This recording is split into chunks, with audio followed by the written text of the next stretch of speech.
Living dangerously, Madam Chair. I know. Yeah, we are live. Okay, this is Senate Finance. It's obvious we are running late. We were on the floor until about 5-10 minutes ago, so the committee is eating lunch here. And we're going to start. This is S-232. It's an ag, miscellaneous agricultural subjects. And we have Steve Collier from the Agency of Education. He is here. 323, I think it's Okay. Just for those following along. Yes, 323. Ignore most of what I say until I've had more than 1 minute to sit down. And get my head off childcare. Because the bill we're doing on the floor.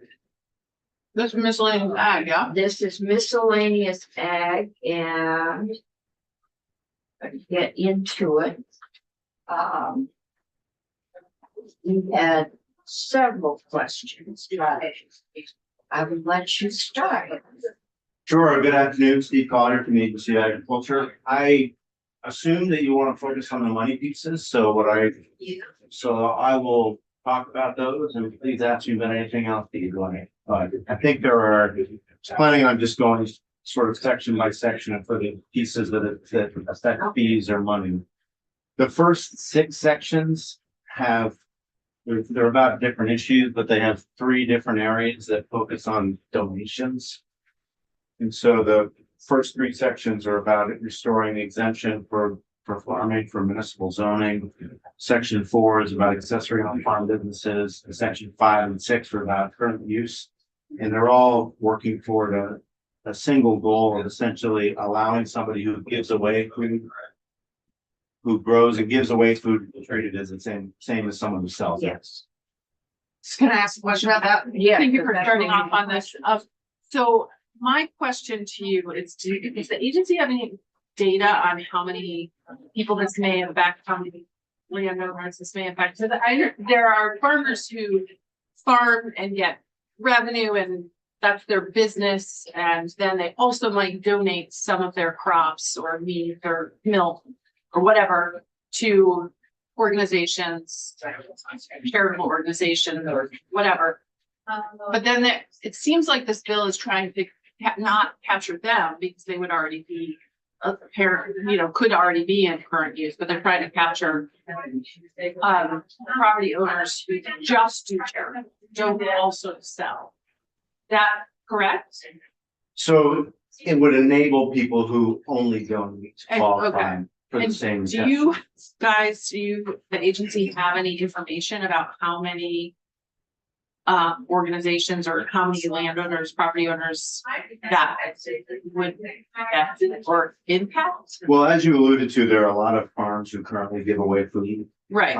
So part of this is to make sure that would be treated the same way, even if they maybe gave away all of their food, it would have the same impact as if they sell some, give some away. But I think the goal of this is that I think you all know, maybe you don't, but many of you know that we continue to lose farmland. It's an ongoing issue. And so one thing that we always are looking at is ways to incentivize increasing food production in Vermont, increasing farmland.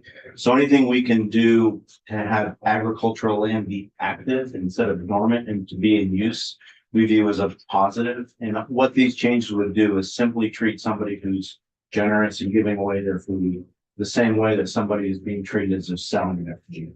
So we don't see it as an important, in terms of a policy, what it does is incentivizes people to grow food and incentivizes people to give away food. And given the food insecurity in Vermont, there is a philanthropist who wants more people to give away and wants to manufacture food from those donations. So he really wants to feed Vermonters who are hungry through these donations. So there is a sort of an impetus for that.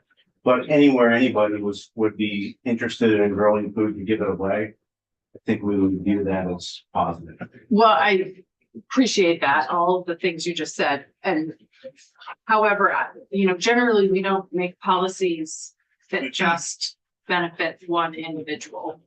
We try to make policies that are broader than that. And so that's why I was trying to see, I was told actually that you all have data on the number of people who would be impacted by this, that aren't just farmers who give away food as a portion of their, they make revenue, but then they also might donate some of their gleaned crops or, seconds or whatever they do.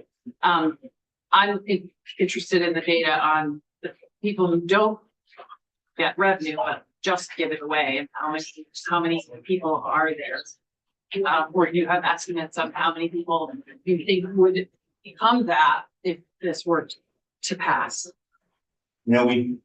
Our data is very dependent on the program, and we don't have any data about people who currently donate food who are not trying to benefit from any of these exemptions. So I'm sure there are people who give away food that are not on our specific radar. There are about 6,500 farms in Vermont that's measured by the very low threshold of $1,000. Yeah, but those are mostly farms that are, selling their goods. And that's how that measure is made. Yeah. But I don't know how many people would do it, but Okay. I think from our perspective, even if it was 5, that's 5 more people. If it would incentivize people to actually start growing food and giving it away, that's 5 more farms growing food and 5 Okay. more farms giving it away. So I was told you had data on it, so that's why I was asking. So it sounds like you don't. And have you done any kind of estimates on what the benefit to the farmers or to non-farmers who are going to grow food and give it away would what the financial benefit would be for this exemption from all these things? well, it's in the municipal zoning box. I don't think there's any, Yeah. there's not really a financial More than benefit, although UVA. you wouldn't have to go through zoning perhaps.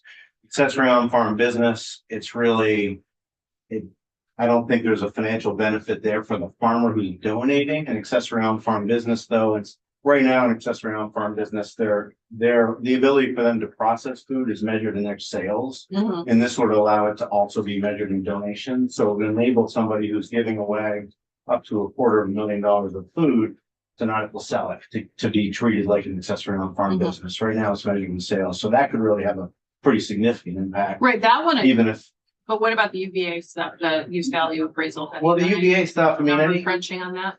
I don't think there's a way to crunch those numbers because anyone who wants to sell that, it's whether you sell the food or you donate it, it's exactly the same. Mm. So if it's unique, depending on the different ways to make the current use, but one of the ways is you have 2,000, if you're under 25 acres, you have $2,000 in crop sales, you can instead donate that. Mhm. So you're not, if you really want to get that tax break, you just sell it.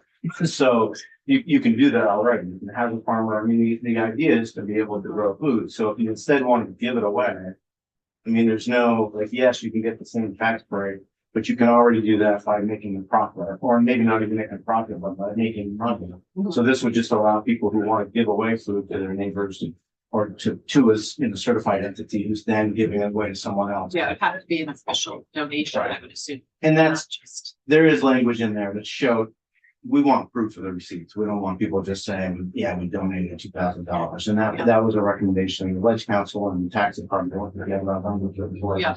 So if you're looking at the goals of get as much land and farming as possible, feed as many Vermonters as you can, the legislature created a Vermonters program last year, where there's $500,000 that's given to the food bank to purchase local Vermont products. This is a slightly different way to encourage the same behavior, but it doesn't cost anything Mhm. other than current use benefit, which anyone who wants can already get by selling their products instead of giving them away. So we just see this, if those goals are paramount, growing food, helping hungry folks, it's a win. Mhm. If you're thinking about tax breaks, yes, current use could be, but it's Would they always there. still be required to follow the route already? Yes. Okay. Yeah, all the same protections would be there, all the same water quality protections and all the same, and if we can't regulate them through if they're smaller than what we regulate, then towns can, so they're not unregulated no matter what. The question would just be whether it's us or municipalities. Okay, thank you. Okay. I have 9 acres. Right in the center of Montpelier. It goes straight up. It's kind of the, other side of that kind of hill. Yeah. But I could clear cut it and I could plant on it. And I could then get if I give away, and it's $7 a tomato, which I saw last time I went to the farmer's market. It's not gonna, $7 a tomato, $7. yeah. Yeah, it's a good sized tomato, but it wouldn't take me a lot of product to take down and give to my local food bank. Okay, to reach $2,000. However, if you put my land in current use, I'm gonna save a lot more. Lot more than $2,000. And that impacts property taxes. So that I think at a time when property taxes are helping drive farmers out of business, we're going to allow people, I have a well-paying job, I can hire somebody to clear cut, and I'm gonna do a little cost benefit and figure out, once I do that initial setup, I'm saving a lot of money, and it is impacting our ability. It's gonna raise everybody else's property tax to fill that in. Well, I And completely, that's the concern I think this committee was looking at yesterday. I completely understand the point. I don't think this bill changes any of that analysis because you could already do that. You could already do that. I have to have 30 acres and I have to make 50% of my income. No, you can already do it. You just have to sell the crops instead of donate them. We're not changing the But I framework. have to be a farmer, All right. I have to make a certain percent of my income in farming. But you're not a farmer, but you can, to be enrolled in current use, you can As lease you can lease So your I can land lease it to a farmer. to a farmer and they can grow crops and then you can enroll your land. Now, when you want to sell your land, you're gonna pay a land use change tax and that's the balance. But in that framework. farmer has to have a certain amount of acreage to qualify for current use. Well, the farmer has to be sure, but the farmer doesn't need to be, their land being in current use have nothing to do with your land being in current use. Like your land can be in current use if you're leasing it to a farm to grow crops. The only change this makes is if you, instead of leasing your land to a farmer to grow crops, you donate the food. So it's, But I'm not a farmer. I'm an attorney. I'm a corporate executive. I don't need the money from my crops. I'm just growing it as a hobby. I'm hiring some guy to grow it in my backyard. I put tomato plants everywhere and I donate it. And The visuals are great here. I did the same thing with trying to put 4 quadruplexes in my backyard. I think that's a concern for me, that it would make it much easier for people to put land in current use. I don't think, I understand your concern. I'm not sure that's true because it's growing crops is growing crops, whether you're selling them or giving them away. So I don't know that giving them away makes it any easier It's not just growing crops. well, but the way that you meet the threshold in a current use, one of the ways is you either sell at least $2,000 of food crops, or you could donate them. So that's the only change, is whether you sell it or give it away. So I don't think you're making it any easier for anyone to enroll. You are changing the threshold, so you don't have to sell it, you don't have to charge. You can instead give it. So if I sold $2,000 in my current backyard in Montpelier, and I sold $2,000 worth of food at the farmer's market or produce crops, I could get my 9 acres in current use. You know, we don't administer the current use program, the Yeah, tax I department could- does, so I think you could. But I don't think it would be all 9 acres. I think it would be the acreage that you're using net for agricultural use. So if you're growing 9 acres of tomatoes, yeah, I think you could.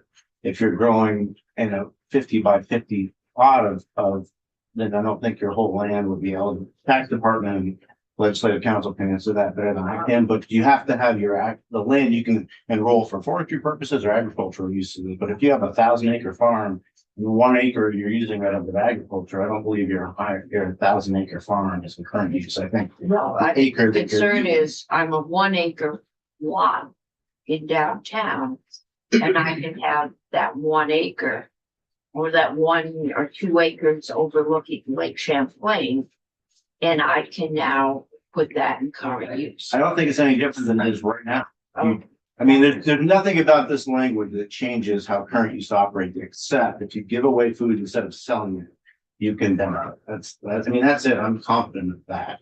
Whether or not you want to incentivize people to give away food, that's a different question, but you're not changing the eligibility for current use about whether it's sold or donated. We will check that. Okay. We have one other set of questions. I know that was the Agency, big yeah. one. There was another section. That, Oh, I remember one I have, but you haven't gotten to the section yet, because we've been talking about this. So maybe you're already planning on talking about the fees. That the farm fees. right? Yes, yeah, I was planning on. Okay, so when you get there in your testimony, I have a couple questions. about Sure, that. yeah, of course. So quickly, I'll just say that the section 10 talks about pesticide licenses a little bit, and there's no change in fee for that section. That just consolidates some categories to make it a little bit simpler to implement. The only change in money in that one is right now, the first time someone takes a pesticide certification license, they don't have to pay. The testing fee is $25. You only have to pay if they fail. For the second and third time, this would require the first time test taker to pay the $25 fee, and it's just because some test takers don't show up when they don't have to pay, and because we have limited space, that means people have to wait, causes delay. So we just want the first time test takers to also have to pay, so they actually show up. It'd be a very minimal change in the cost, but there would be that's the only financial change to that. That's the same issue with drivers, like, I remember the Agency of Transportation last year, do you guys remember we tweaked because people were not showing up for their license for, the test, this was sustained. Yes, sir. Yeah. Yeah. Yeah, boxes people out of there. Yeah, exactly. Yeah. Yeah. Interesting. So in section 11 through 16 is all about seed language. Just want you to know there's no fee changes there. There's a lot of changes about labeling, registration, just sort of consumer protection, but there's no changes at all in the fee structure, which is $85 per registrant and $10 per ton of seed. So if you're importing. Yeah, go ahead. Did that just move it around from section to section Yeah. on the bill, but it's all the same? The fees are the same. Okay. Yeah, we did reorganize it to make it a little, try to make it clearer and to make it more consistent with other states, but I think it changed it. okay. So now to Senator Hardy's point, sections 24 and 25 are about the LFO and MFO fees. Yeah. So ever since 2015 and Act 64, every large farm in Vermont and every medium farm, and that's primarily maybe exclusively dairy farms. And large farms have 700 or more mature milking cows. Medium farms have 200 to 699 mature cows. All those farms have to pay a fee just to operate. They're the only types of farms in Vermont that have to pay a fee to operate. There's always been a little consternation about that they've never been thrilled about paying the fee just to operate. There were good reasons for it, but the large farms pay $2,500 a year annually. Medium farms pay $1,500 a year annually. This last year, we had 97 medium farms and 35 large farms. So the total fiscal impact from those fees was $233,000. It can vary a little bit by year, but it's fairly static, although we tend to be going down instead of up, especially with medium farms as we continue to lose farms. So that fee, the reason that we're proposing that it be eliminated, there's several reasons, but one is farms are, as you probably all know, farms have been struggling for a long time, and we continue to lose farms and farmland. And they've really, since they had COVID in 2020, And the beginning of May of 2023, there was a horrible freeze, and then the disastrous flooding in 2023. In 2024, there was terrible flooding again. Last year, record drought in 2025. The commodity price of milk is extremely low right now. There's just a litany of issues that are always there. There's not a lot we can do for a lot of those issues. You know, the biggest thing that threatens farms is viability. Very difficult to farm and remain viable, and that's why we keep losing farms. We've lost 35% of our dairy farms since right before COVID in January 2020, 35%. We lost 11% of our farmland in the last 5-year census period from 2017 to 2022.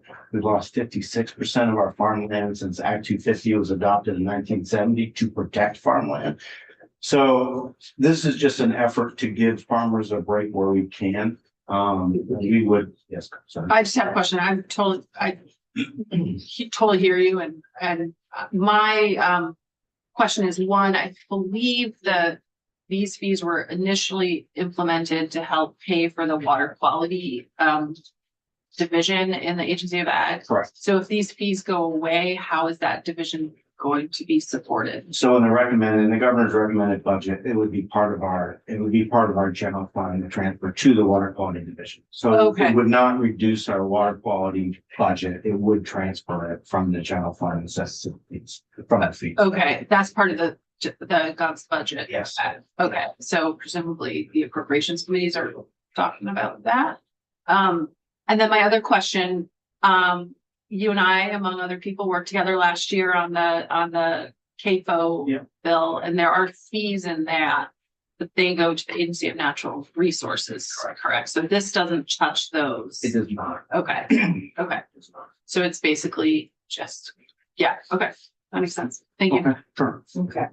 Another question we had yesterday is in section 8, the local food grants, and you changed that from a board provide local grants or contracts, and we're wondering what were you thinking at that point? Oh, sure. So there's no fee impact here, but Right. part of the farm to school grants, we give money to third technical service providers to help schools get local food in their schools. So it's not grants to schools, it's grants to these technical service providers who have the expertise to actually facilitate it happening. That's a relationship that's much better governed by a contract process, including the request for proposals and actually contracting for those services and a grant. So you can do it through a grant, but it's better to do it like a contract and that's really what it is. We thought that might be it. We wanted to check. Speedy, any other questions sitting around for the SPO? The only thing I don't want to invite unnecessary discussion, but the hemp fee, there's some language in the hemp about fees too. And just to quickly tell you, there will be no immediate fiscal impact except possibly positive for the state, because we haven't been collecting any fees at the Agency of Agriculture for hemp since 2022, because in 2022, the hemp growing shifted to USDA federally. So we stopped collecting grants, and that hemp processing was intended to go to the Cannabis Control Board. This language is really just kind of formalizing what already informally happened. So there are some fees in here for some hemp processors.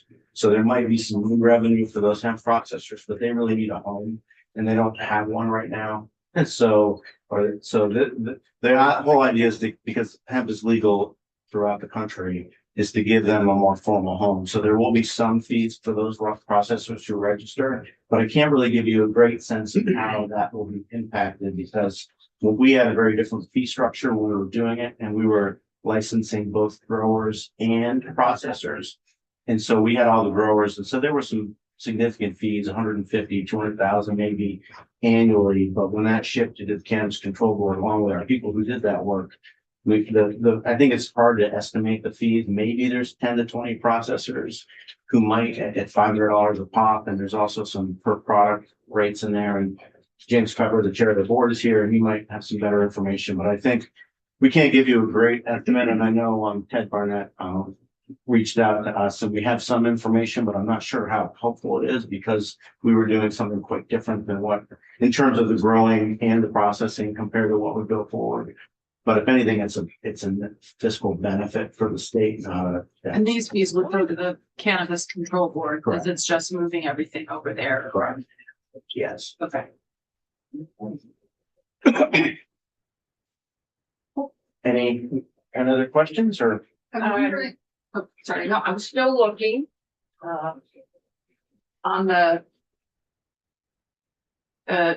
use the UVA, I mean, I don't know where you're at, Madam Chair, but I'm just wondering if there was ever a consideration of, for people who are donating the food, making it a higher amount than what for people who have to sell it. So like if it's 2,000 and 5,000, making it 5,000 and 10,000 or something, making a difference so that, you know, in fact, that we would be incentivizing more donations in order to get into UVA reduced value program.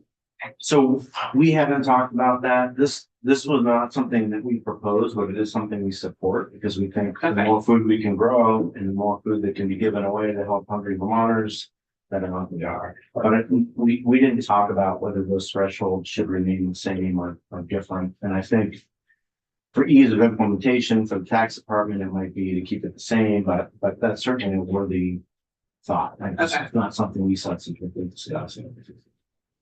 Okay, just don't like to give away tax breaks for nothing. You're gonna get a tax special treatment. Yeah. I understand that reticence. I would just say from our perspective, one reason we didn't have any concern is anybody who wants to enroll in current use can do it just by selling the food instead of giving it away. That's just the truth. Yeah, So- there's more involved in selling food than giving it away. But you can sell, you can have a farmer do it and sell. You don't have to do anything. It's just about how the land is being used. And so if you're having your land be used to grow food, then you can have somebody else sell. You don't have to do anything except have somebody sell it. And so, I mean, You have to pay for people to sell it, you have to, you have to market, you have to find buyers, you have to, have the infrastructure of being business. And I think there is a different cost to somebody who's trying to make money off of it. And I don't want to discourage, charity or contributions. I think it's a great thing. And it's just, there is a difference between growing a bunch of tomatoes and taking them down to your local food shelf versus growing a bunch of tomatoes and then trying to sell them to the co-op or the farmer's market or the farm stand or the grocery store, however you're doing it, the restaurant. It's a lot harder to be doing that. And so it does seem like it's equivalent only in that the land is used the same, and maybe that's the point with UVA, I don't know, but one of the points, but there's a difference in terms of effort. Forget tomatoes. I'm just gonna pull up my Hostess on my backpack and put in zucchini. That's not easier for Mhm. tomatoes. It is, and in August, there's all And then you those leave it on your notes about neighbor's don't porch. leave your car window down or you'll find a zucchini donated in it. Which is the difference. Yeah. If you have to sell, you have to be able to figure what the public is going to buy. If you're donating, I can dump a whole lot of zucchini in the food bag, which they will probably get stuck with. yeah, I mean, It's, and the value, the use value for most properties is going to be worth a lot more than $2,000 worth of zucchini. I mean, I completely understand your concern. I think most people anybody who wants to enroll in current use by growing food can do it. That's how I see it. Like you don't have to do any of the work. You can have a farmer do it and you don't have to do a thing except allow your land to be used. So I feel like anyone who wants to can do it. And most people don't enroll in current use because they don't want the current use change tax in the future, or they're just not interested. So I don't think this is going to create this rush of people donating food. But if it did, I don't think that'd be such a bad thing. That's, I don't care. Yes. We do have a call out Kirby to see if we can get it to come down and go over the current use, but I Yeah, thought you had to have at least 30 acres. reviewing the parameters, yeah, helpful. Yeah. We got that. Okay, any other questions? If not, Well, thank you so much for your time. I appreciate it. Yeah, thank you. okay. Pepper. You're here on chat. Here on him, and if you guys get to it today, I'll be here on We have some cannabis. other questions. I'm gonna know that whole bill. For the record, James Pepper, Chair of the Cannabis Control Board, section 27 of S 323 transfers authority over hemp processors and products Right. to the Cannabis Control Board. I can give you the history of this if you'd like, but right now, the people that are converting hemp biomass into intermediary products and then putting those into other products don't have any regulatory oversight. The Agency of Agriculture originally had a hemp pilot program. And then in 2022, they decided to discontinue that. But the market continued to exist and evolve. And so right now, there's a kind of decision in this bill to shift oversight over those processors and those products to the Cannabis Board. And this comes at a very unusual time where the federal government in November of 2025 effectively killed the hemp industry, hemp product industry. But they put a 1-year implementation date on the provision that does that. And so we really don't know what the future of hemp production, processing, hemp products is going to look like in November of 2026. So what's good about the language that you see in section 27 is that it accommodates kind of multiple pathways. It's flexible enough that if this turns into a purely intrastate market, much like the cannabis market, because these products are considered cannabis at the federal level, not hemp anymore. It allows us to regulate them as an intrastate market, or if there is a delay to the implementation date or some kind of legislative fix at the federal level, and we continue to see a proliferation of hemp products entering into our state, it can accommodate that as well. So the fees, it's hard. I know you're more probably concerned about what the fiscal impact of these fees are. It's going to be revenue generating no matter what, because right now we're not collecting any fees from the hemp industry. But how much or whether this is a national market coming to Vermont or we're exporting products from Vermont to other states, really hard to tell until November. Okay. So this is just kind of helping us tread water and prepare for what might or might not show up. That's right. And the language defers a lot to rulemaking, and by the time we have a rule drafted, we'll have a lot more clarity as to what is going to happen in November. But as far as the fees go, I mean, if we do have thousands of products like we currently do, it could potentially be coming in, Snoop Dogg has a hemp company, Cheech and Chong have a hemp company. They want to sell products in Vermont. If we have thousands of products, if that practice continues, we have thousands of products, it's going to generate a lot of money, these fees. And we're going to repurpose one of our positions at the board to be in charge of hemp. If it's a purely intrastate market, I think a lot fewer people interested in getting hemp licenses. Okay. Questions? We have you coming back to the cannabis. Right. Okay. Is that going to work for you? I know you guys you guys got started late because of the floor. Yeah, I'm not. It was scheduled for 4 o'clock. I think I've got you on at 4:30. Is that the latest? Yep, I have you on at 4:30. Does that work? I think so. Okay, I could take you now, but it would probably just confuse issues. All right. Yes, Well, I'll come back.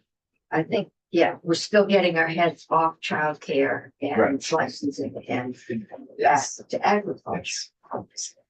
Okay. I have this on for vote next. However, I want to hear from Kirby. Do we have any idea when Kirby might be free? I sent him a message, he hasn't responded. Okay. So we will, yeah, I want to review that. See whose memory is correct, but I thought you had to have 30 acres. Right? The farmer can make that up by leasing, but the farmer can't, yeah. He can lease land from people. If at least the guy that bought this, That's, you know, cookies. I thought This has to be. Michael O'Grady maybe. They share that portfolio. They share that. They share, okay, all right, that's fine. Kirby sometimes is usually easier to get than Michael, but. It's 25 acres. 25 acres, $2,000 per, this is in our bill, $2,000 for parcels of up to 25 acres. $75 per acre for each acre over 25 acres, with a total income not required not to exceed 5,000. That's in this bill? Well, it's not changing it, it's just in there as part of, Okay. it's on page 10. Kirby's the drafter. No. Yeah, Yes, Kirby's the drafter of the section. So we will make clear exactly what this proposal is and what it's opening up. yeah, Okay. So we're gonna go on to a new topic, not involving anything you eat or smoke, which is S-328. And that's an act relating to housing and common interest communities, and Cameron is not here. And we are right on schedule.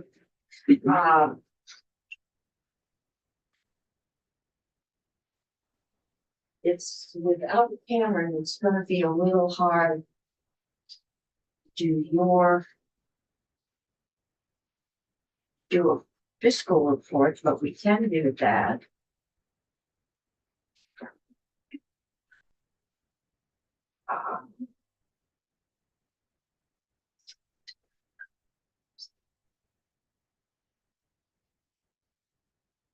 So, Ted, why don't you give us a fiscal note? Sure. Then we'll.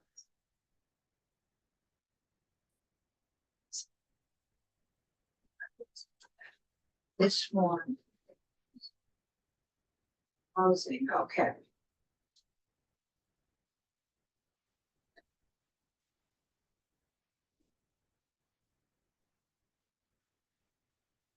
This looks like it might be a little more complicated than.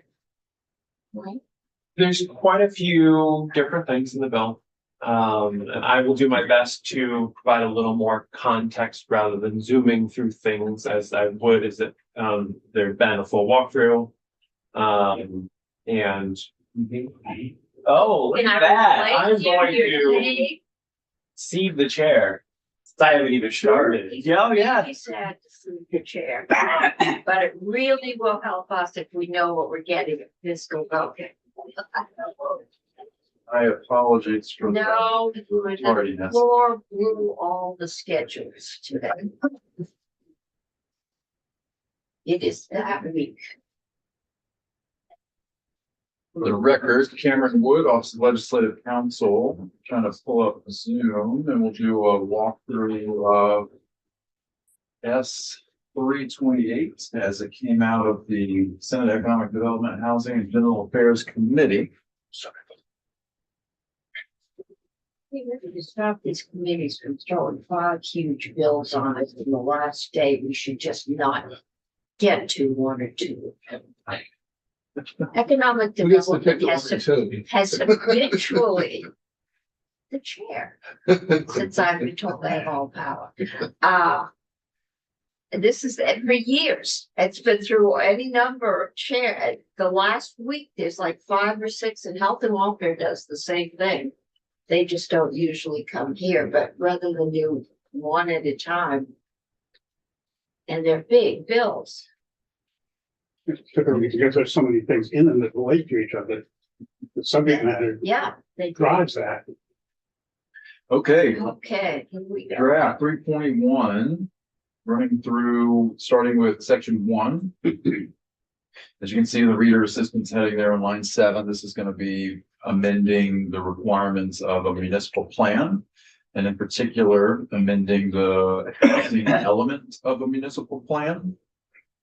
So it's adding language in, starting there on lines 18 and moving down, that would require that the housing element to include an analysis of any regulatory and physical constraints preventing housing development or redevelopment sufficient to meet the housing needs and targets.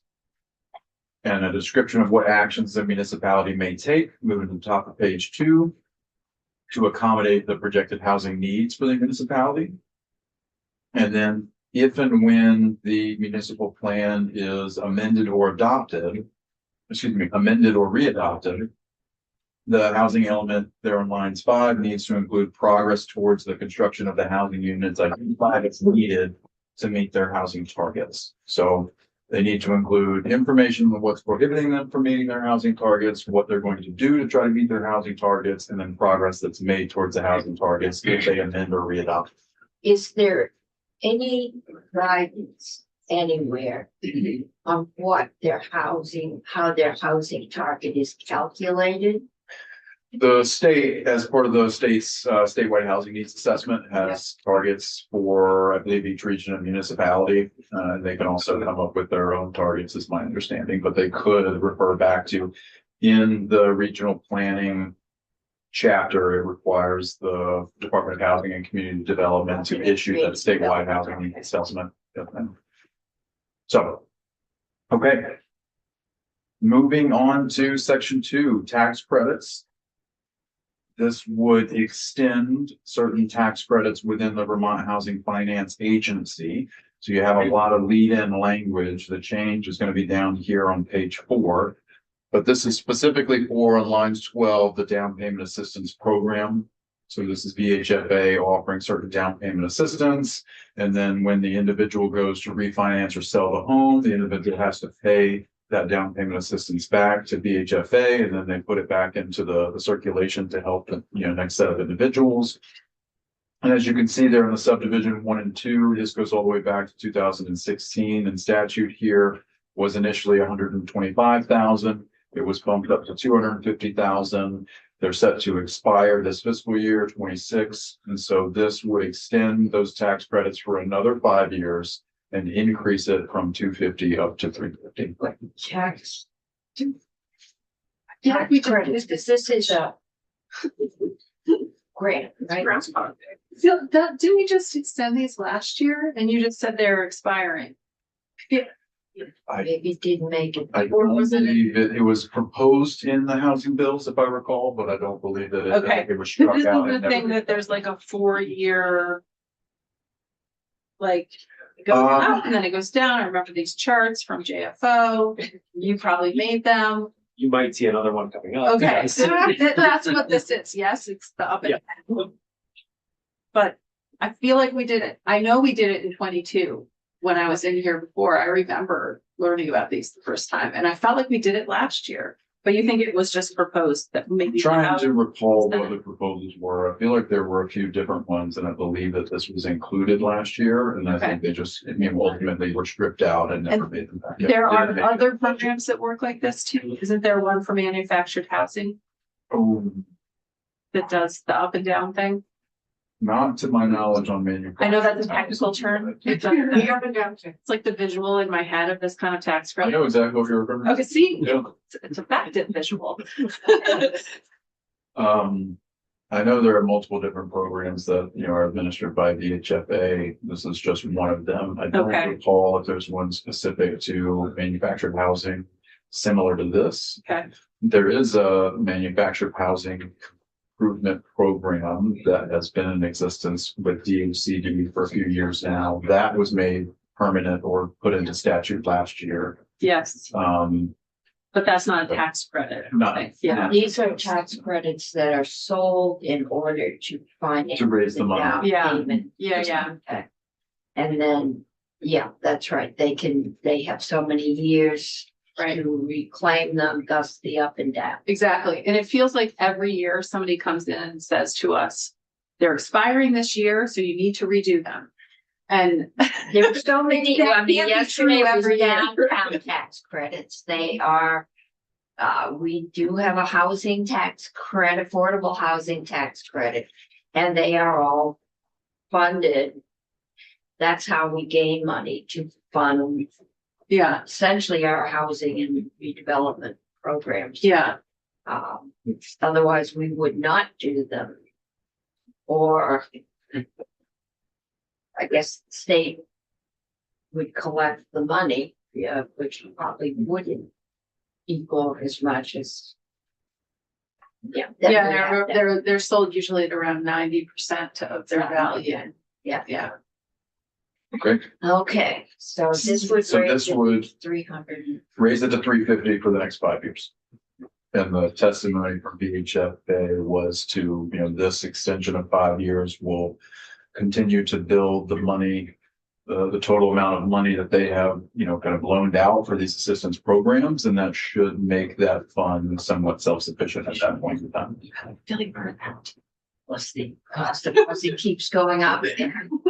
The Right, amount of right. down payment necessary keeps going up. I'd be broken. Okay, section 3 is related to the Vermont State Treasurer's Credit Facility. So currently in Title 10, Section 10, I'm sure you all are aware, the treasurer, it's actually been in the news recently with some loans that have been issued out.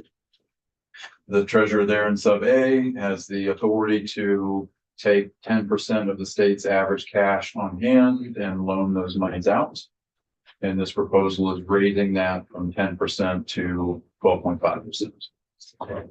Credit facility, that's not a physical facility, it's the facility to establish credit, right? I'm not sure why it's titled a credit facility. The credit facility is. Yeah, that's what I have in mind. It says, Credit like facility credit is a facility. term that's used in issuing loans, et cetera, but I'm not quite sure that it fits exactly in this, what's kind of contemplated here, but ultimately it is giving them the authority to issue out 10% of those funds in loans. And typically they do that through, working with local banks and credit unions, et cetera, to actually distribute the monies, but 10% for Vermont, yes, ma'am. so we're making it. 12.5%. Doesn't Yeah. reason well. I've got the, we'll have treasury, the Zoom in or somebody from his office, just tell us You have what, someone if from any, Columbus? impact that one. You're there, You're okay, you're here, all right. So, I can okay. take that note off. So the change here is just increase to 12.5. The remainder amendments in that section are just technical. Here at the bottom of the section, there is a report from the treasurer about activities that they've taken for a specific subsection under that section. And I'm assuming that you all wanted that information annually and not one time. So added in the standard language that we use regarding expiration of required reports and notwithstanding that. So then we get to a section on common interest communities. The bill in different iterations when it was in Senate Economic Development had certain sections related to prohibiting common interest communities from regulating certain activities. So it would require leasing, for This would be example. like a condo association. Yes, ma'am. Okay, Think of your, kind of refer to these as homeowners associations and statutes. They're called common interest communities.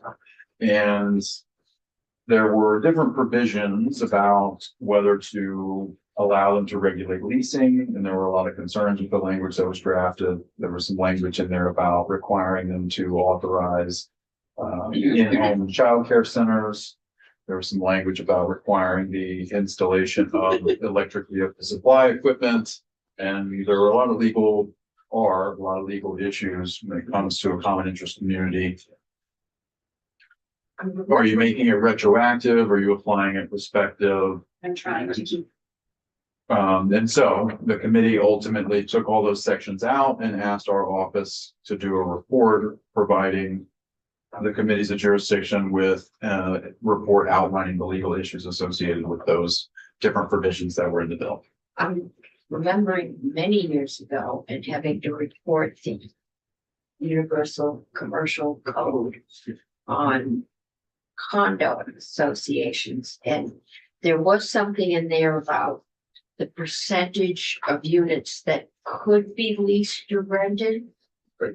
And I assume whatever we do has to comply with the UCC. Yes, ma'am, there were some concerns about certain, mortgage underwriting, et cetera, having to have limits on how many units can be leased and the ability to resell those mortgages in the secondary market. Those were some of the issues that were raised in the Economic Development Committee. And so the committee decided it should be you have two members of the committee here with you, but ultimately, I think the committee decided it would be better to gather that information and be able to review it next year to move forward. Okay. Okay. And so then you can see the list on page 6 of the specific things that were in the bill that would be included in this report when it comes back to you. So the things that I mentioned, authorizing leasing of residential units, authorizing certain commercial purposes within a dwelling unit, permitting the construction of ADUs, and allowing electric vehicle supply equipment to be installed. Then we get to section 5, Vermont Economic Development Authority. So this would amend the definition of eligible facility or eligible project under VEDA, under the chapter governing VEDA. And the key language here is on page 7. It would authorize VEDA to finance multi-unit housing development of 5 or more units if it's requested and jointly financed with a financing lender. However, VEDA has to consult with and defer to the Vermont Housing Finance Agency, and VEDA would not be able to fund the project if the project was receiving funding from the Vermont Housing Finance Agency. Okay. So just trying to get more money, State money. trying to get more money into the availability to fund housing. Then this next section, section 6, would create the Service Supported Housing Advisory Council within the Agency of Human Services, Department of Disabilities, Aging, and Independent Living. This is a continuation of some work that was in the housing bill from last year. There was a study group to look at how to create a state program to provide more housing for individuals with developmental disabilities. That study group came back, and part of their report is a recommendation for kind of an ongoing council to review this. So it would live within, as I mentioned, it would live within Dale, has a specific, number of individuals to be included on the council. Ultimately, the purpose is to help identify opportunities for increased alignment between human services programs and policies serving individuals who receive Medicaid funded development disability services and housing capital. So an ongoing council to continue to look at how to get housing for these individuals. Annual report coming back to the General Assembly. Then moving forward, I can pause because there are a few sections that Ellen's going to walk through, but before we get there, I'll just run to the end and talk about the positions and the appropriations. It does have in here 3 positions for the Department of Housing and Community Development, 2 full-time classified grant management specialists, 1 full-time exempt position to increase capacity to administer programs. And then there are 2 appropriations, $250,000 for municipal and regional planning grants for meeting their housing targets, and then $5 million wanting to go into the base budget for the Vermont Housing Improvement Program. That's 5 million total or 5 million? Is this in a, I believe, I think so. Try. Is this did they have 5 million last year? Did they have nothing last year? Did they have 5 last year? This is an additional 5. I don't recall what they received last year. I'd want to double check. My understanding is the governor was recommending 3 million for VHIP this year. And Okay, this so is- this would be an annual appropriation and they're asking for 5. Governors, okay, Okay, but that's an do appropriations this year. you want to keep this? Can I keep your laptop? Yeah, You mind? yeah, yeah. Okay, I think I'll be fairly quick and brief. Okay. Ellen House, yeah, from the Legislative Council. So, there are 3 sections in here that are related to land use. So, section 7 is a municipal zoning section and it has 3 zoning amendments.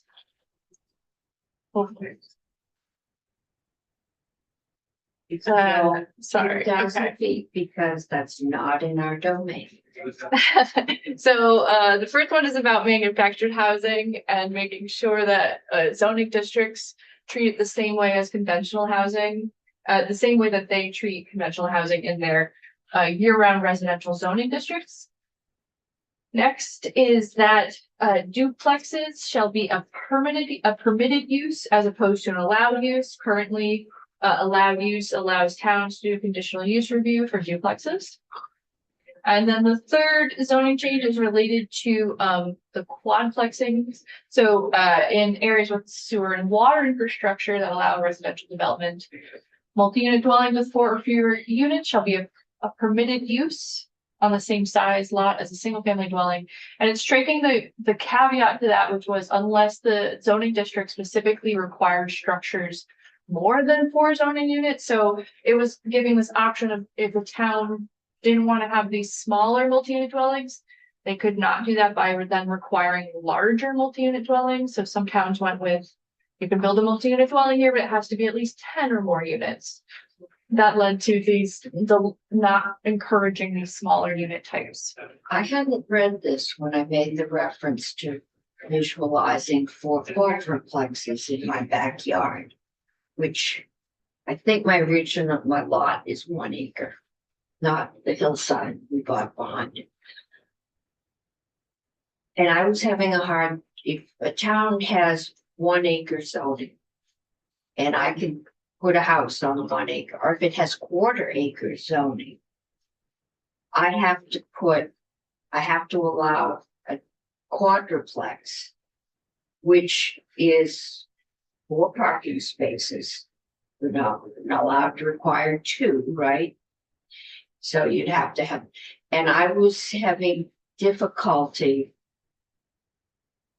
seeing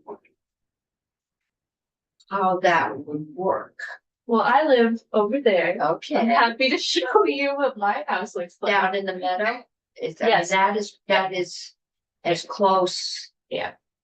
To, yeah, we probably have, but even those are single family homes. There is one where there's another home attached that's on the other corner of the block. Looks like it was grandma's house attached to the family house, but And that's probably the format of a lot of them will take, is the conversion of an older home and That was allow it the- into 4 units. up to 4 units. So Up they to could do 4. 2 or 3. But the zoning down there, I'm pretty sure is 1/8 of an acre, if that. Yeah. Does this say that if you have 1/8 of an acre for single family? I guess you would have to allow one quadruplex. Yes. Okay, All right, section 8 is slightly related to this because it's about the definition of what these areas are. So they're areas served by municipal sewer and water infrastructure. And so there has been some conversation about how large are these areas that are served by municipal water and sewer where additional densities like the quadruplexes would be required. So the Senate Economic Development Committee added this specification that it's an area where residential connections and expansions are available to a parcel or portion of a parcel within 2,000 feet of the municipal water and direct and indirect discharge wastewater systems. And they're not prohibited, and the connections aren't prohibited by constraints. So it's trying to put a bright line distance from the municipal system so that you can visualize where the areas are. Okay. There may be changes to that in the future. And then finally, section 10, section 9. Section 9 is related to the community investment program, which is what was previously the designated downtown program. And there are a couple of sort of cleanup things that are being changed, which is new town centers are being grouped together with downtowns and village centers, and new town centers are inherently younger than downtowns and village centers. And so the requirements to get these designations require that a portion of the center is listed or eligible for listing on the National Register of Historic Places. However, most of the new town centers are not old enough to qualify, and so it's adding the caveat that unless they are a pre-existing new town center, they will not qualify for the benefits of this designation program. Okay, because we were talking about Berlin Mall, we just now putting in a significant amount of housing. Yeah. And I believe I was told they have applied to be, I know Berlin's Yes. been trying to do a town center. Yes, and so they won't qualify for any of the historic tax credits, Right. but they may qualify for some of the other benefits of this program. We can't put a new facade on the mall. They could try. Someone might give them funding for that. Okay. Yeah, but I know they are. Thank you. They have the state farm plan they were looking at. Okay, and there's, I think we've been through it all, right? Yes, ma'am. And the section that we have is, and we've got Chad Simmons, his VHFA, down payment assistance and the treasurer's up to 12%, which I think is what's in our jurisdiction. So we got any questions at this point for either? Oh, nobody? Okay. Okay. Thank you. Yes, ma'am. Chad, you want to come up and then we'll do Peter? This is, And I was looking, last year you were addressing the first generation home buyer Buyers. tax credits, and the down payment assistance was both in the Senate and the House bills as they came out of committees, but I'm assuming they were stripped out, did not make them into the budget. So I don't think either one of them did. Yeah.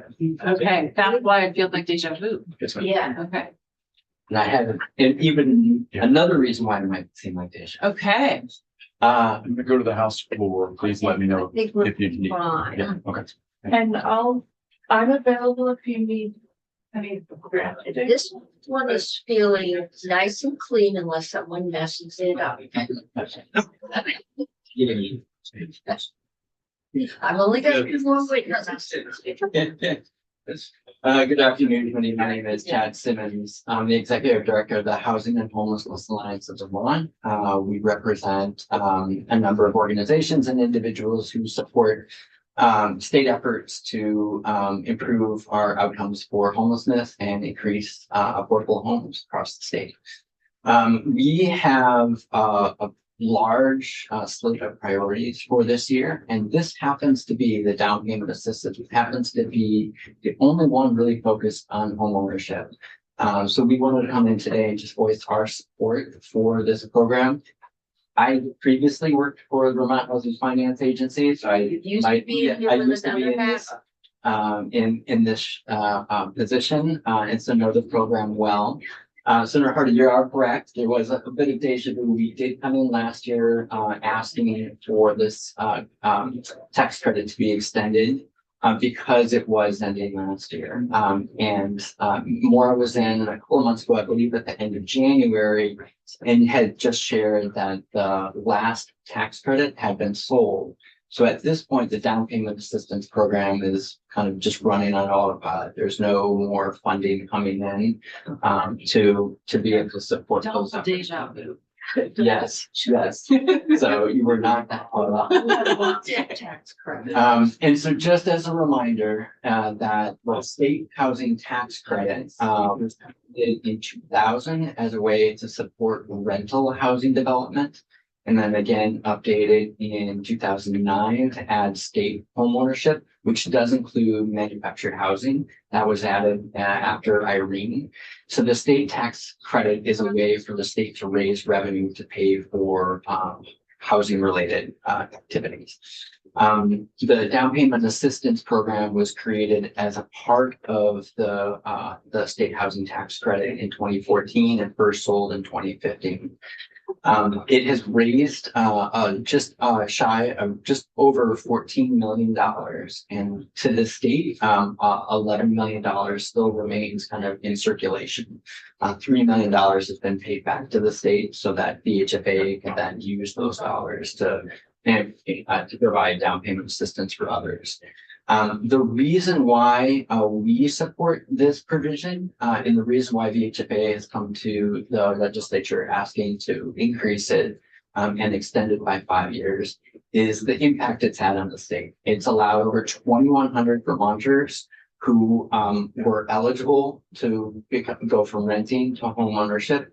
It allowed them the financial flexibility to get into home ownership. And that's what we want to encourage as a state for people who want to and are able to get into home ownership. Secondly, it has generated over 137 million worth of equity as well for those homeowners. So these are low and moderate income Vermonters who, with this assistance, have been able to generate longstanding home ownership security and be able to generate home equity in their homes. So we see this as a really powerful tool to encourage Vermonters to have that financial and home ownership security. And I'll just point to some of the data that shows that a lot of Vermonters are cost burdened in their housing.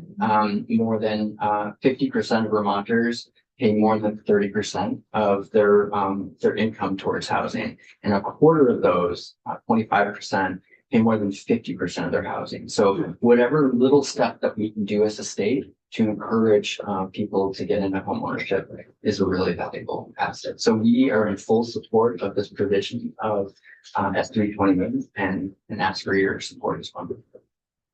Okay, any questions?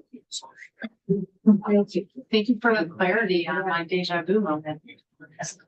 I can tell you from my former profession, even before this big spike in housing, if you're paying $1,000 or more a month in rent, to save up a 20% down payment is virtually impossible.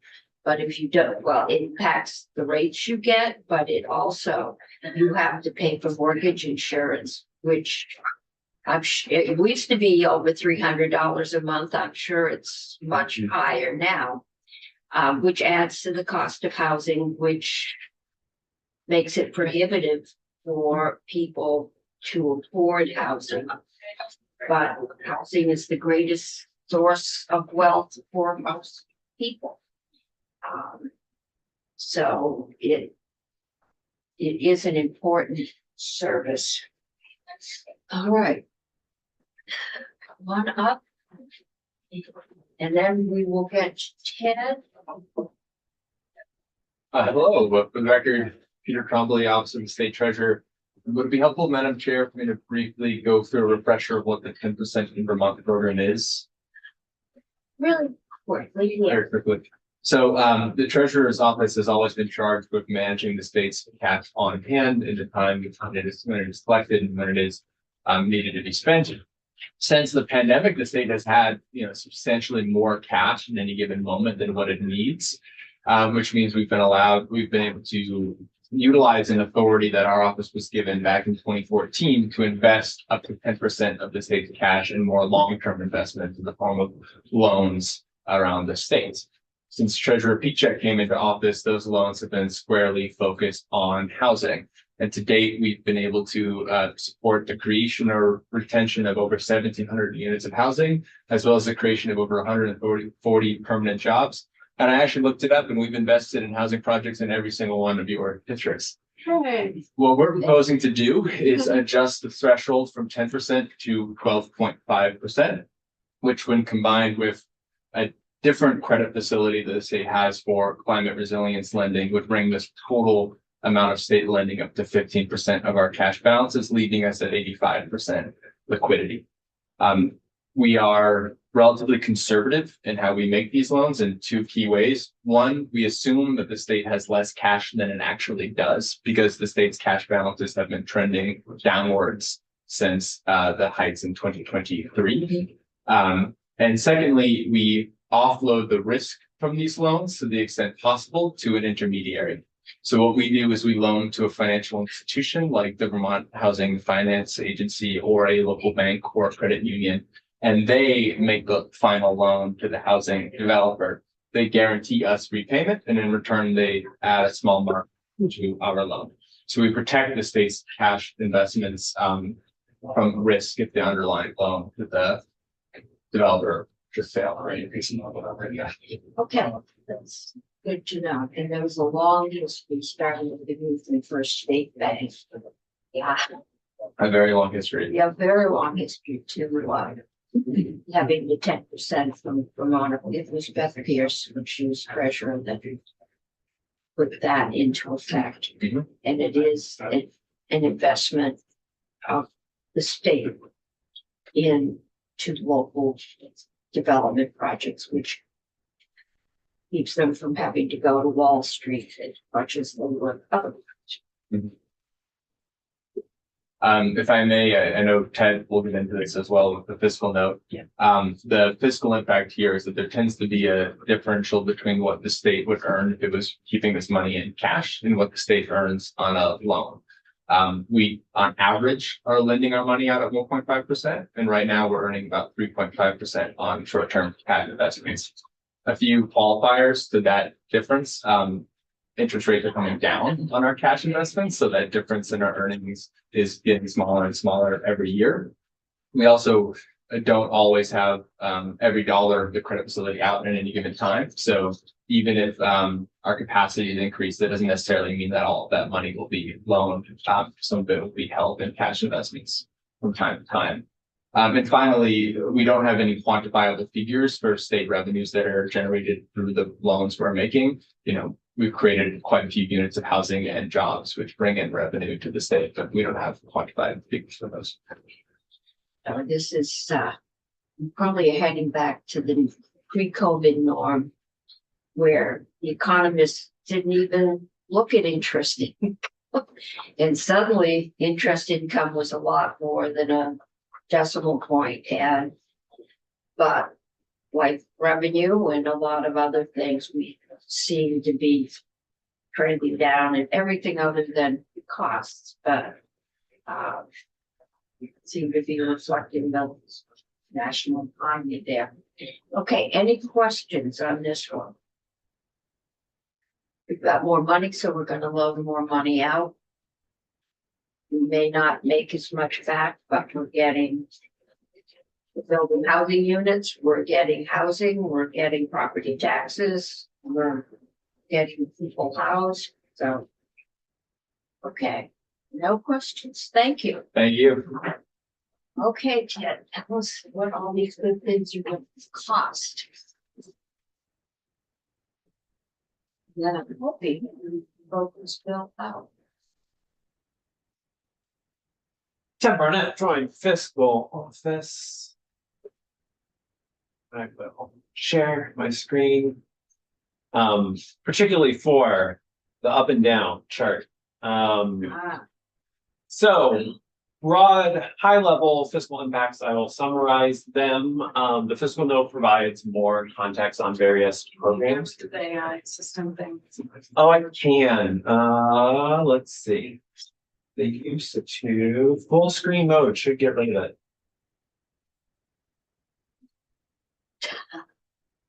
There we go. Okay. Yeah. Great. Sure thing. Yes, we are This work is all qualifier, disclaimer. No AI was harmed or involved in the making of this fiscal note. So first, the bill would authorize $350,000 in first-year credit allocations for loans to the VHFA down payment assistance program in fiscal years 2027 to fiscal year 2031. That impact would be $350,000 in the first year, those first allocations, an increase by $350,000 per year. The first year allocations represent 5 years of tax credits that folks can claim. And so the fiscal impact would peak at $1.75 million in fiscal year 31 before phasing back down. This is summarized on the next page. We use the graphic from the Vermont Housing Finance Agency. It's a great graphic. We would be able to do better. And so, yes, that shows the mechanics. The current commitments through the down payment assistance program are shown in blue in this chart. And then the proposed additional credits in the bill are shown in green. And so you can see the amounts and how they scale up and down per fiscal year. It's exactly the chart I was. I had a feeling that might have been the case. Collins was talking about. Yes, yeah. And in my brain, I was like, that was last year. But it was actually, it's just time. Just a couple months ago. Okay, so we are investing $350,000 for the next 3 years, 5 5 years. 5 years, and that's not cash across the hall. That's tax credits that we're selling, and then those tax credits get claimed. But this money also gets paid back. Is that? No. So the way that works, right, the tax credits are sold and then businesses can claim those over a period of 5 years. And VHFA uses the proceeds from the sale of those tax credits. And so, yes, they make that money available in down payment assistance. And that money goes out the door and as folks are repaying their down payment assistance, they come back in and there's a pool of money. It's like over 5 years or, yeah. Yeah. Yeah, so that's generally the mechanics on that program. Very high level. The difference in interest that could be generated on the cash balance versus what would come in if the credit facility for 10% for Vermont was increased from 10% to 12.5%. That differential at max deployment based on where we currently are with the state's average cash balance would be up to $600,000. That is not a fiscal year 27 impact. I must be clear on that. The treasurer has indicated that it would take them time to make credit available to folks. It would take folks time to draw down on that credit that's made available. And given some of the qualifications that the treasurer presented to you all and the fact that it's unlikely that the full amount that's made available is out the door at any given time, the $600,000 is really a theoretical max impact. And that doesn't count any revenue we might pick up if they're building housing units, which won't be online this year either. Unlikely. And so, yeah, what we pick up from the investment, this is just out the door, not coming in. Yes, I'm sure you've heard JFO say many different times, right? We stick to kind of near-term state fiscal impacts and don't try to estimate behavioral secondary indirect impacts because it requires a bunch of attention. Yes. Yes, let's start getting complicated. There is, this is more of an appropriations issue, but there is a service-supported advisory council that be created by the bill that they would be able to receive per diem and expense reimbursement. That goes on the wall. And then, yes, there are positions that would be created. There are 3 positions. Information from ACCD is that these positions could cost about $400,000 annually if they were authorized, but funding is not provided in the bill. not out. Exactly. And then, yes, I could run through the appropriations, but again, that is. No, I'd like to get it to appropriations, so. Exactly. So yes, I will hold commentary on those parts, but yes, happy to answer any questions about the tax and revenue pieces. Thank you. What is this? You may have said this, but I'm tired, missed it. This chart that's titled Center Benefits. Oh, yes, I should mention that. So where Ellen was talking about making sure that new town centers would be able to participate in the center designation process. This is showing, so new town centers, if they came in at a step 2 or 3, this shows the various state benefits that are available through those designations. I will, let's see, reviewing many of these, right? So in step 2, state water and wastewater permit fee reductions, those are capped at $50 compared to the fee schedule where it normally is. So projects within a new town center, it's my understanding this primarily applies to one new town center that would qualify for everything in step 3. But yeah, so there's an exemption for the land gains tax. There's a whole set of tax provisions, fee reductions.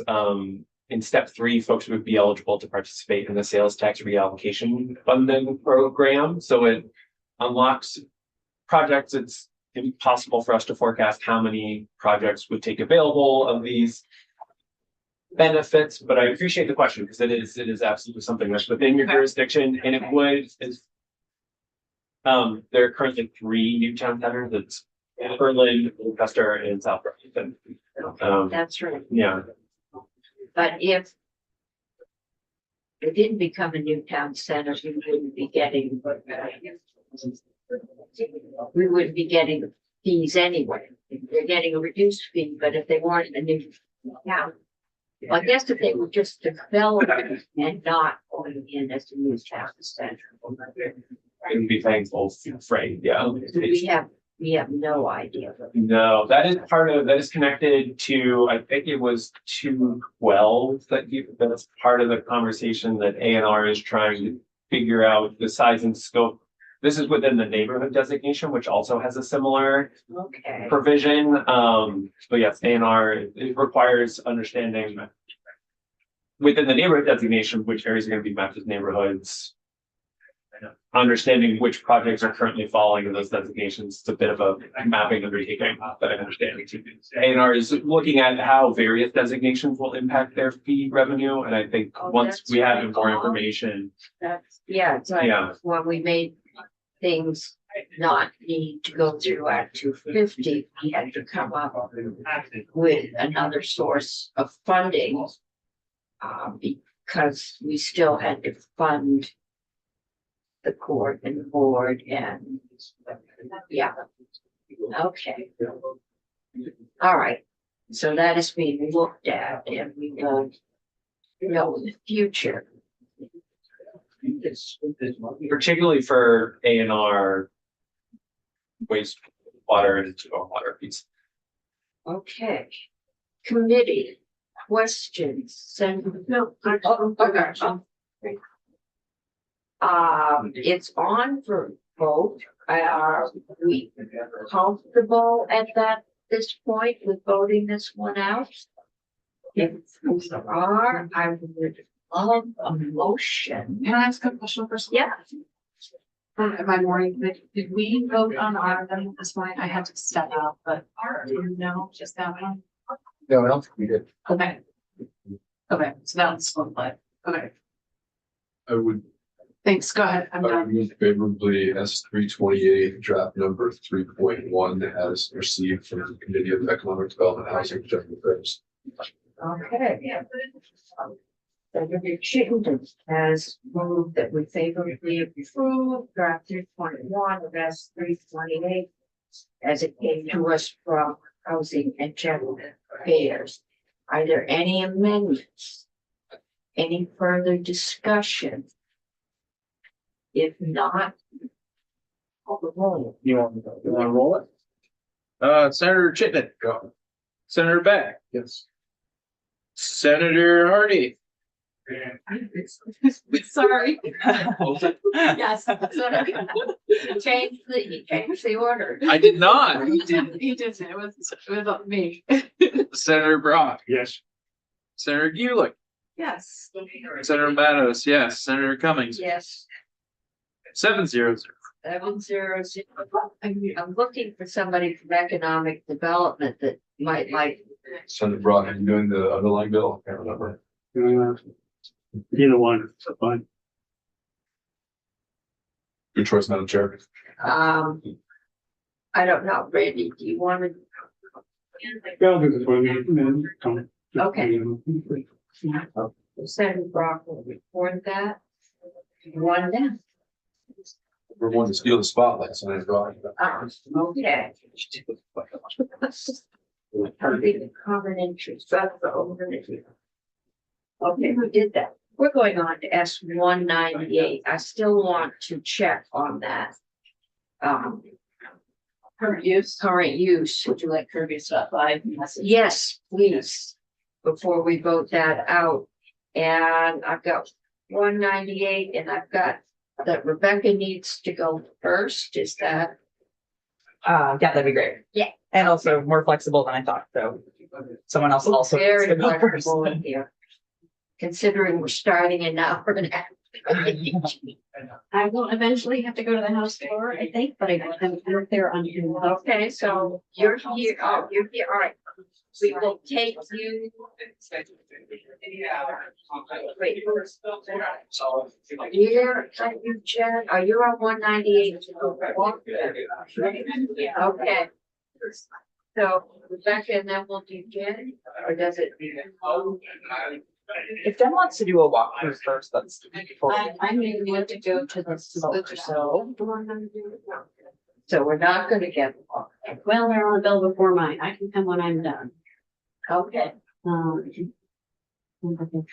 Jumping around. and this is. Yeah, something tells me this bill is not coming out this afternoon, so. We can just take. Testimony. Right. I will come when I'm done with bill and floor. Okay. We'll be able to back up. Let me know if you return for that. And then maybe. Okay. All right. Like to take the testimony from this now, because there's things that can go some people in the hallway waiting. Yes, we'll take testimony. And we will do what we need to do this week to get our employer here. This is the first time this year I might have to be enforcer count heads. Okay. Traditional people sat on the windowsill, there's no other seats. Okay, so.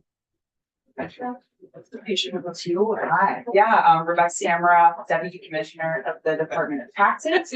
I'm just here to speak on a couple of the sections of this bill that implicate the tax department. It should be straightforward. I know no concerns in what we see here. Section 4 of this bill is a tax confidentiality statute amendment, and this is amending our discretionary authority to share tax information with our colleagues at ELL for their enforcement purposes in Title VII around tobacco, the tobacco products chapter. This has been, this will just like streamline the, clunkiness in their enforcement that I'm sure Commissioner Nick could speak more in more detail on, but no concerns from our position. I think we'll really streamline things between our departments. Can you tell me where you are again? I'm sorry. I missed. Oh, section 4. Section 4 on page. It's, I'm reading from notes, but I do have a link to the that's bill. This is where Jen would have been great.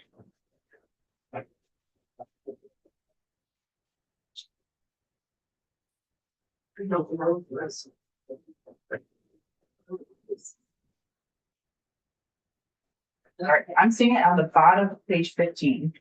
It's the one.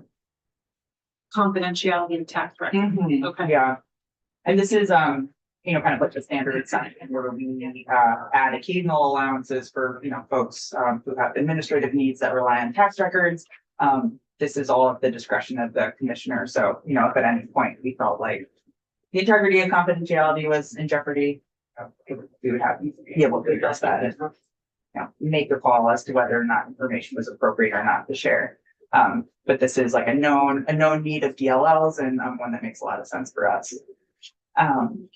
Actually moving right on to there, sections 5 through 9 talk about shifting licensure of wholesale dealers of tobacco products from the tax department to DLL. This is like a wonderful example of something that we both feel is a really great idea and will really, I think, especially for DLL, really streamline, their role in enforcement and licensing. It's tax would still hold the taxation of these wholesalers, and that's like very normal for us to have, to be administrating taxation in an area where someone else is doing the regulation. So this was an idea that we both think would better align, our department's roles and responsibilities. And just, for background, this was originally conceived of as a study where we would, go and look into it, but we were all enthusiastically on board and really need to study it. So, I like that. Yeah. And so that would be effective on, I forget, I think July 2027. Okay, I'm seeing that from the links. Yeah. So no concerns there. Apologies. And then lastly, section 11 of this bill, which I will take another page.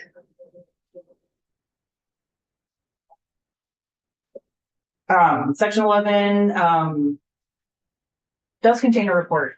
This is a report on taxation of tobacco substitutes and tax stamps in general. I think it is a worthwhile questions to explore more.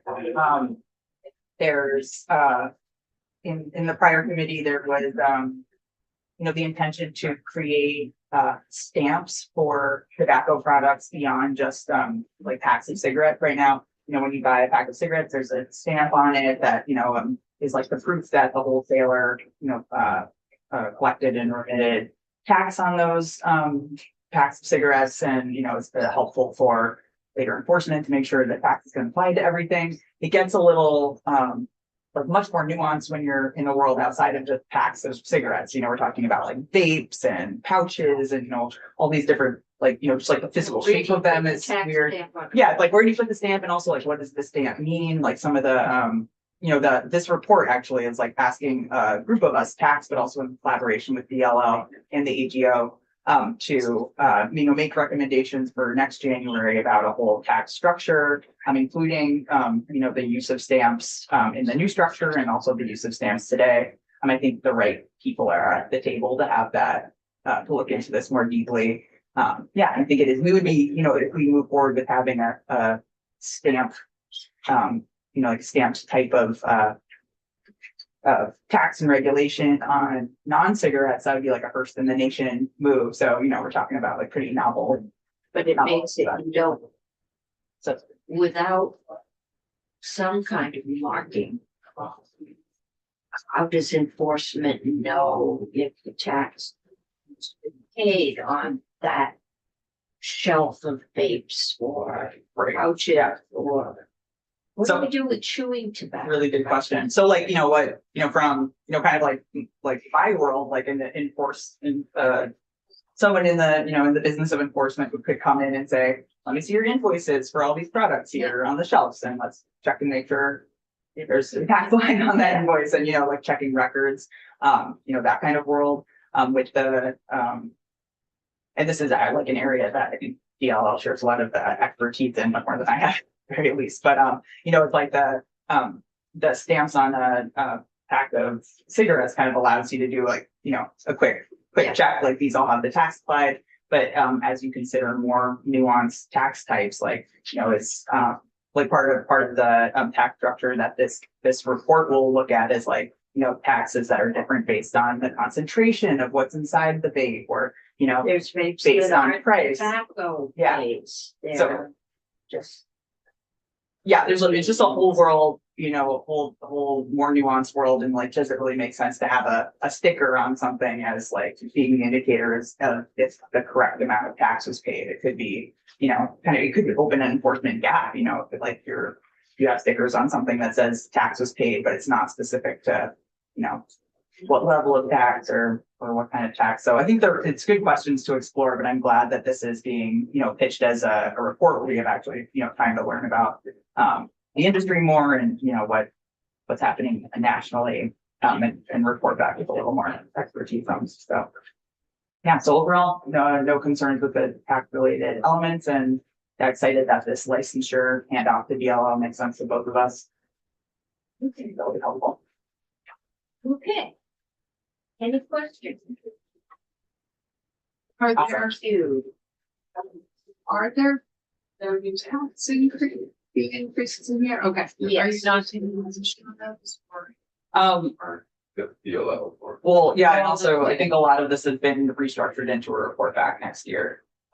So I'll let, but. Yeah, there's definitely a license fee and. Oh, right, yeah, so sorry, everything that was in the tax space has been Yes, kind of yeah, ushered into this report. Okay. There are other, others, it's that. yes, but that's, Commissioner, you should talk about. and we're kind of, because we've lost Jen to the floor, it's kind of lost continuity of the flow of this, but I have a feeling both the tobacco and the cannabis bill that we have coming after it are not really here to. I am, because the secretary's office is in here, I am going to try to get out 323 if you could find me a tax drafter so they could talk to us about current use. Kirby said he'll be here about 4:15. Okay, so when Kirby shows up, we will do that and then we'll. Great. You want to take a break? You want to take a break? Okay, Maybe, I mean, if it's a problem, then no, I have to wait. but- all right, no, I think.